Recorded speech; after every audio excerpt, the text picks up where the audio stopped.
Tonight on Freelander Nation News at 11, scandal erupting at Camp Freelander in Loveland, Barbara the Manatee, rumors, where did these rumors come from? How will this affect the campers? Does she exist? All this and more right now, here live in the Handicraft Studios on Freelander Nation News at 11. Chris Pucko with Freelander Nation News at 11 with our feature story, Manatee, Yes or No?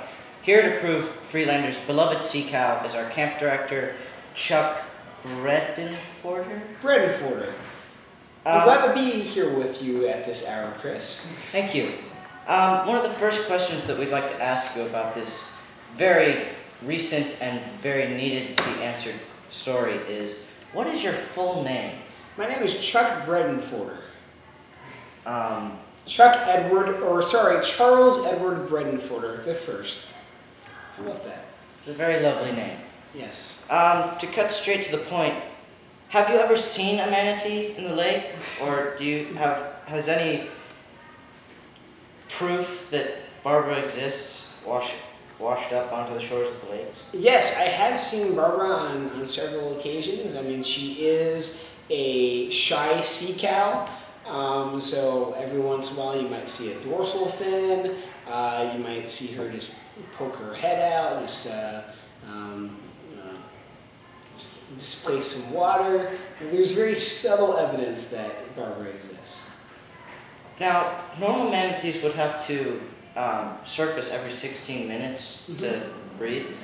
Do you think that there will be more sightings because of that? I think that scouts just are not looking hard enough. She does do it. Like, again, she is a shy sea cow. She had a run-in with a rotor when she was younger before she was taken into the Cincinnati Zoo. So she is afraid of people and sound, so she doesn't surface very often. How did Barbara originally get into the lake? Well, as you may know, the camp, the lake, Lake Marge Schott, is named after Marge Schott, who was a very wealthy member of the Cincinnati community. She was also the owner of the Cincinnati Reds for a number of years. And she's also kind of was a quirky individual. She died a couple years ago. But she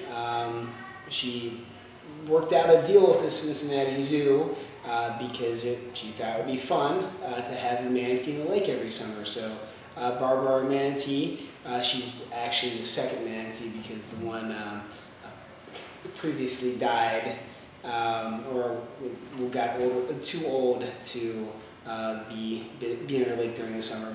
But Barbara goes back to the zoo during the off season. So if you go to the zoo and there's one extra manatee, that extra manatee is Barbara during the off season. Where did the stories where the scouts were telling about Barbara originally start? Well, yeah, the stories of manatee in the lake was, one, we have a manatee in the lake, so that's where the story started, but it all stems back to 2002, where they embraced the fact that we had this manatee in this lake, and there were signs around camp that said Manatee Crossing, and we had several manatee-themed songs throughout our campfires to let everyone know, yes, in fact, we have a manatee in our lake. Do you believe in the manatee?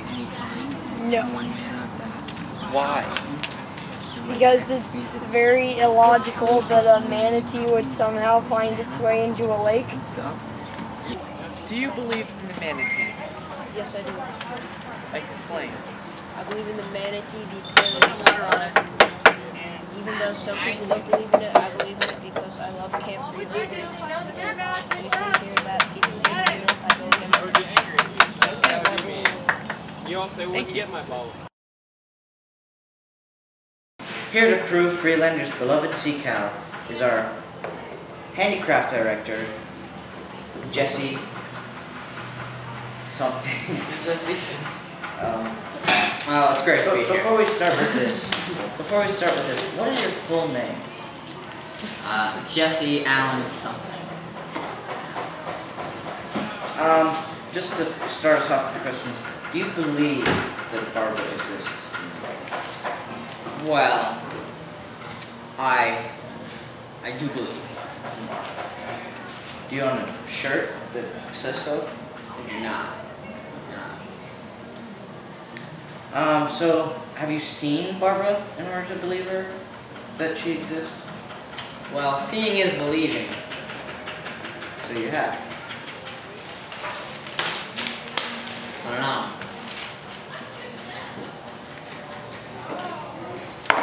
How did the scouts first learn about Barbara to start making these stories? If they are stories. Alright. It was back in the 1950s.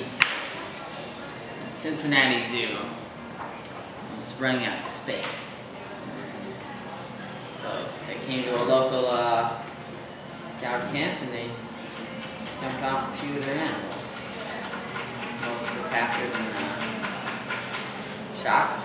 Is that why you can see the occasional tiger by the archery? No, that's something else. Don't worry about that. If you've ever seen the elephants, there's an elephant, a picture of an elephant in the dining hall. That's one of the animals they released here. They sold it to a circus. The only remaining is Barbara. So, if you did see Barbara, could you elaborate on what you saw? No comment. Would you be able to recognize a manatee if we showed you an animal? Would the animal be a manatee? That depends if you can recognize it. I could recognize a manatee if you showed me a manatee. But what if it's not a manatee? Then I would know it's not a manatee. Okay. How did the manatee originate into the lake? How did it get into the lake itself? Okay. We've gone into a loop here. But explain this. Cincinnati Zoo dumped her in there. Okay. One final question for our viewers. Do you have my blue card from my first year of camp? Name. Chris Pucko. Yes, sir. This is Chris Pucko signing.